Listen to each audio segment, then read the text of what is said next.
Well, good morning, good afternoon, wherever you're at today, American Cycling Network fans and soon-to-be fans. Hey, Mike here and Tamara. We were just talking off camera, and we're going to do something a little different today. Before we do, though, I want to brag about her. Everybody knows her credentials. She's amazing, and I'm just blessed to know her as a person and as a coach. But she's a lot of people don't know this, but she's a competitive athlete. And tell everybody where you're headed tomorrow. Where are you going tomorrow? I'm heading to Wisconsin, Blue Mounds, Wisconsin. Okay, and you're gonna be competing, aren't you? Yes, we have a bunch of the team is doing a 200K, so 125 mile with 10,500 feet. It's called the Horribly Hilly Hundreds. And they have a 100K, 150K, and a 200K route. And you're gonna do which one? The two? 200. Wow, that's amazing. Well, I'd love to read all of your credentials, but for the sake of time, I do want to give everybody your website, ignitesportsperformancecoaching.com. If we have time at the end, I'll read her bio. But guys, you got to check her out. She is amazing to work with. But we were just talking off camera, and we were talking a little bit about zones. And last voted video we had zones, and Tamara said that she hated zone two, and I was like, oh. I said, we just have to talk about this on camera. So this morning, as everybody knows, there's a crit going on over in a 7-day race over in France right now. And it's kind of a lead in. Pogacar's in it, Vinigo and Remco Evenepoel. And I follow these guys on Strava and also Matteo Jorgensen. And there's one other one I can't think of, Sepp Kuss. And so I had sent this to Tamara earlier, and she was going to kind of speak into this, but I guess Tadej Pogacar is just he's just a freak of nature because his calorie burn, Tamara, for the same ride as Sepp Kuss and these other guys. So Sepp Kuss burned 4,884 calories.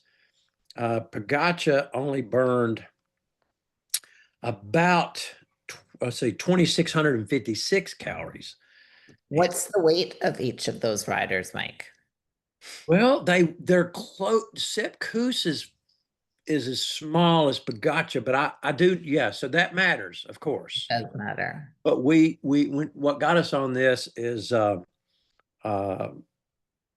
is the zone two, because Pogacar's numbers are so high on his number of watts that keeps him in zone two and his heart rate low. I think he can push in the 300s. And so it's crazy just how he can't be working as hard as the other guys, correct?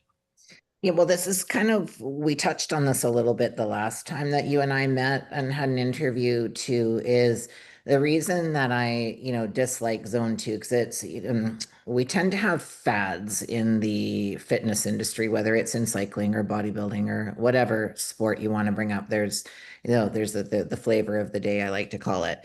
And so everybody hones in on these fads, right? Right, right. And zone two really, there's an argument. Is it heart rate zone two or is it power zone two?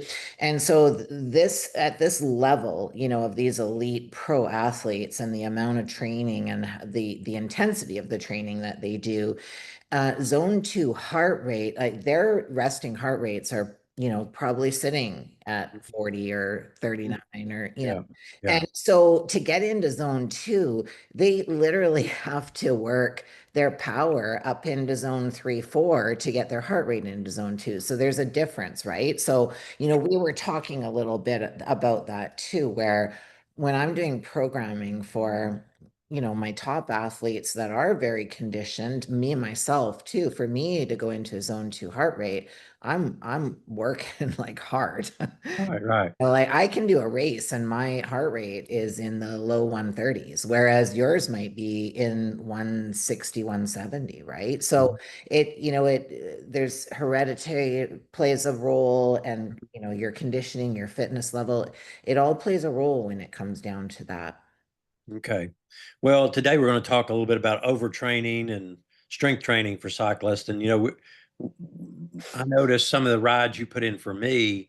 the zone two was a lot higher heart rate than what I was accustomed to.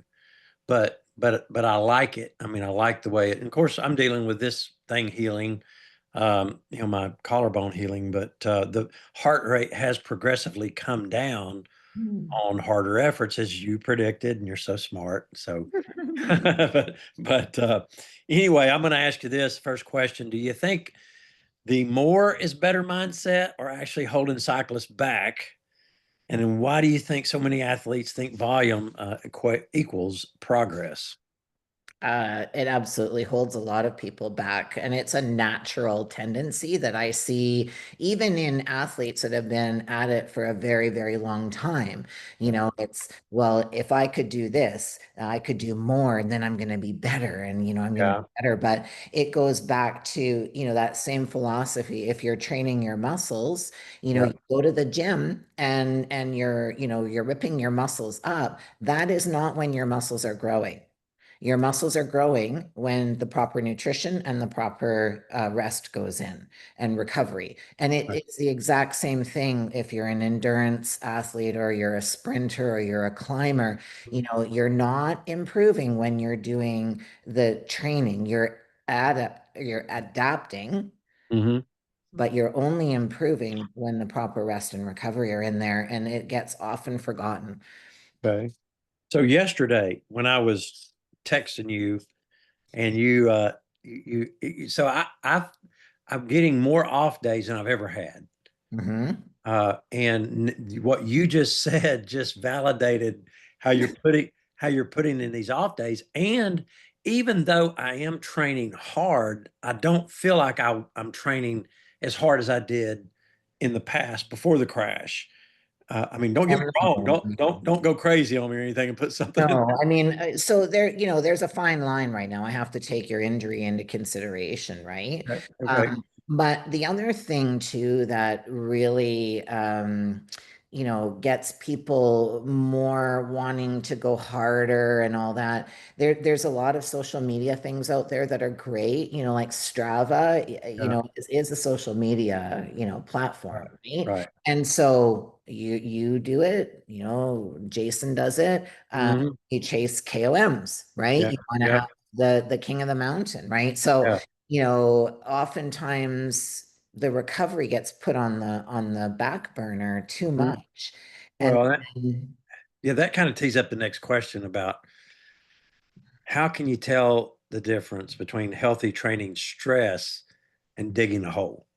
Because I know in the past I've probably digging myself a few holes. yeah, and And I everybody see that feels happen a lot. victim to Yeah. these things, right? So healthy stress feels like it's tough, but you still feel energized after, right? Like you Yeah. go and you do a workout or you go and you do, whatever it is, inside, outside.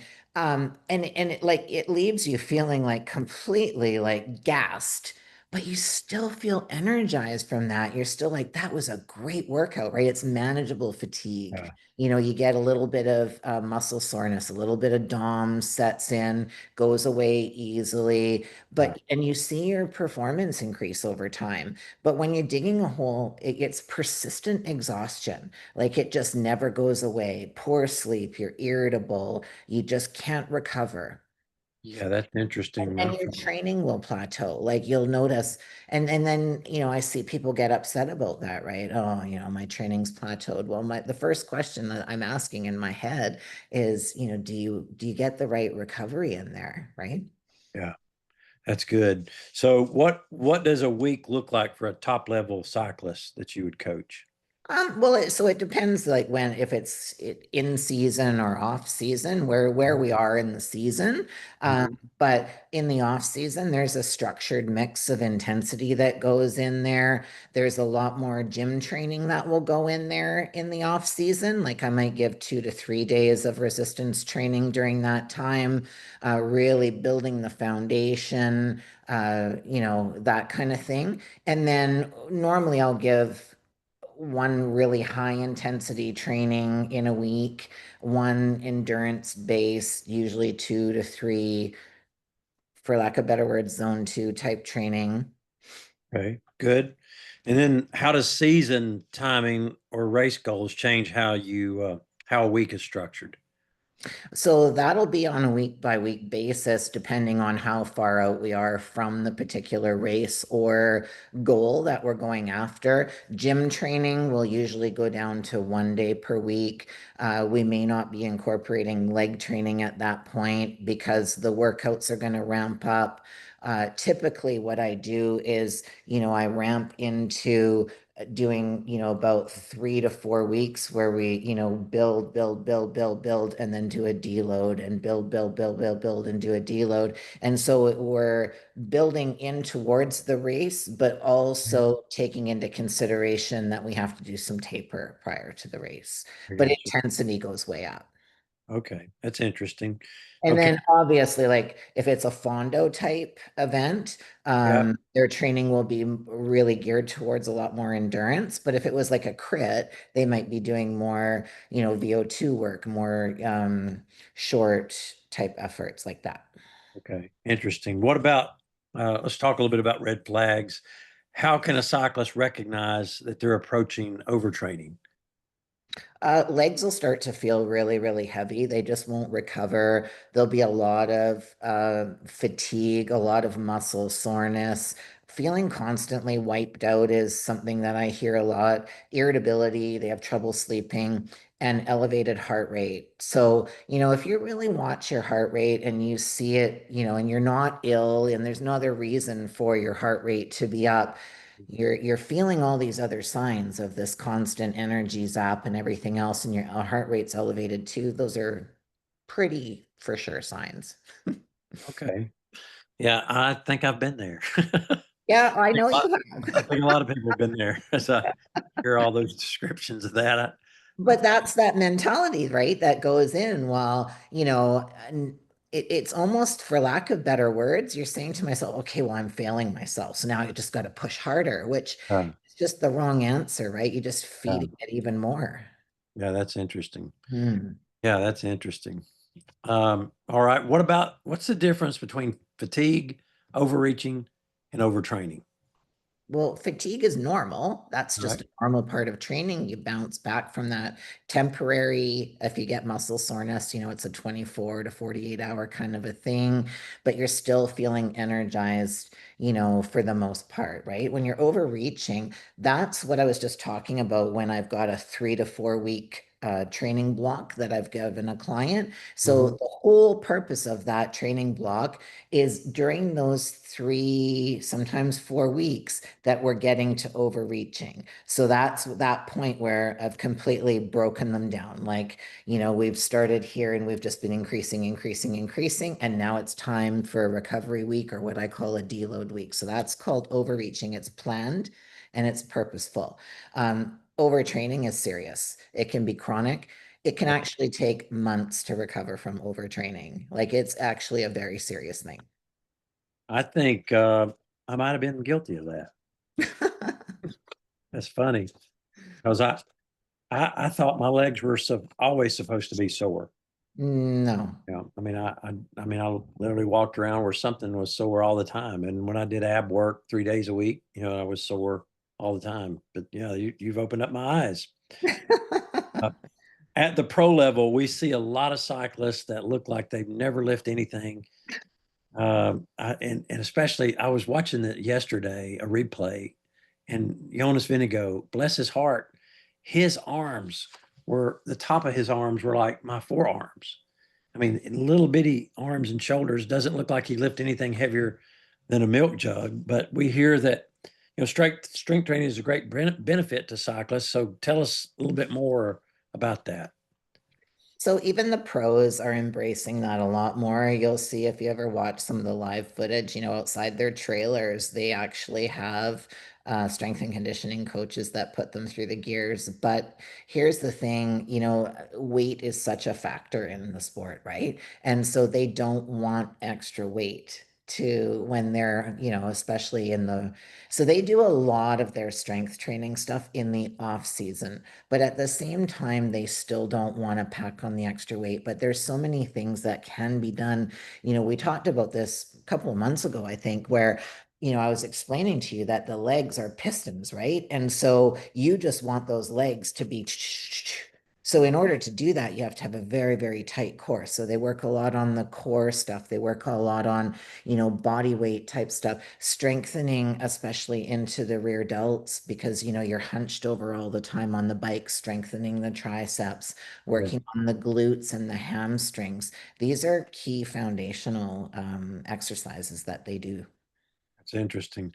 And speaking of exercises, what exercises do you recommend and how would you structure that into a normal week? So you can, whether you're at the gym or whether you're at home, you can definitely do anything. There's plank variations. Side planks are phenomenal. You can do a side plank clamshell where you're working on that glute med, which is a very important muscle in the hip area.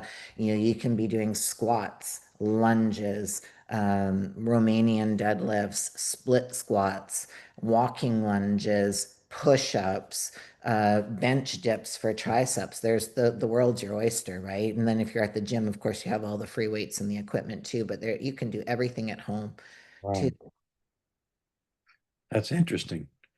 Yeah. How would I structure it into the week, though, you asked me? Typically in the off season, Okay. minimum two days per week, Okay. 2 to 3.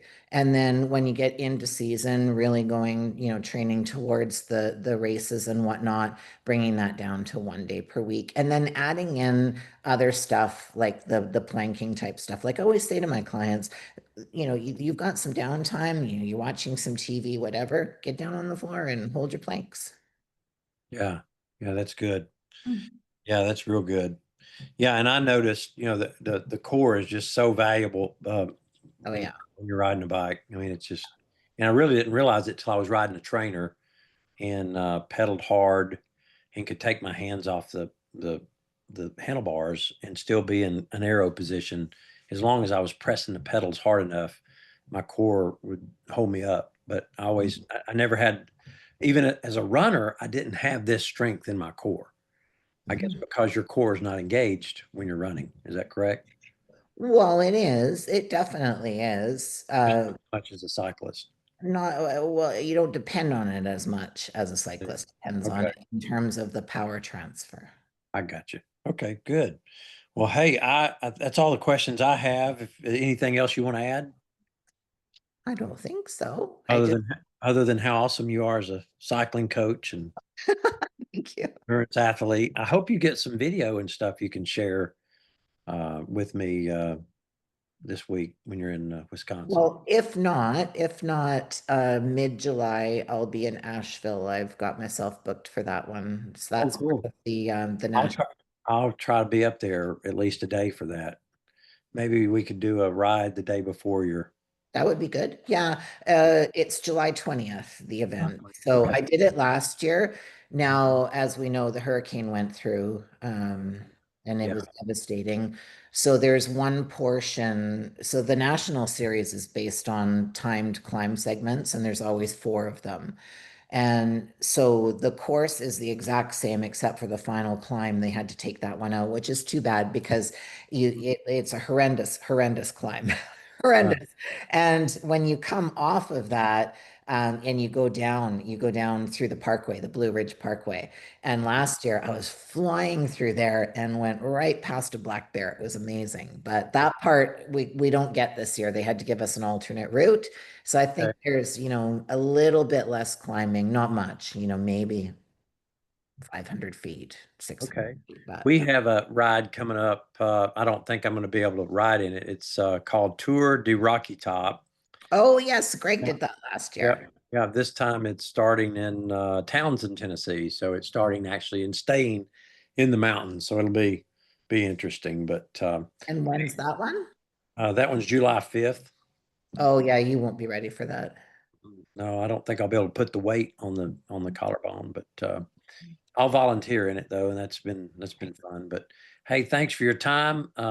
Everybody, like, share, and subscribe, and we'll see you next week or the following. Thank you. Thank you.